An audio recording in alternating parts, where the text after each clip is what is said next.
Hello नमस्कार दोस्तों, कैसे हो आप लोग। उम्मीद करता हूँ आप लोग अच्छे होंगे। तो यार आज की इस मज़ेदार वीडियो में मैं आपको बताऊंगा कि आप ऐसी इमरजेंसी लाइट कैसे रिपेयर कर सकते हो। ये लैंटेन टाइप का है। वीडियो को स्टार्ट करते हैं। तो फ्रेंड्स, वीडियो को देखने से पहले लाइक कर दीजिएगा, सब्सक्राइब कर दीजिएगा और वीडियो पूरा देखिएगा फ्रेंड्स। तो वीडियो को स्टार्ट करते हैं।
तो फ्रेंड्स, इसमें जो स्पीड कंट्रोलर है इसमें 3 टर्मिनल्स हैं।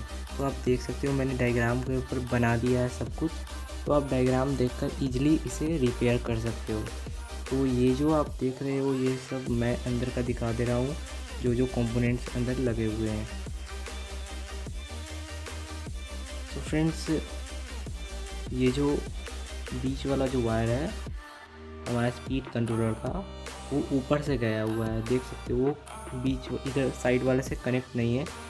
ये मैंने ऐसा किया है क्योंकि आपको ऐसा लगा कि ये कनेक्ट आपस में कनेक्ट नहीं है। तो मैंने आपको इजीली इसमें समझा दिया है। तो वीडियो पूरी देखना।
Yeah.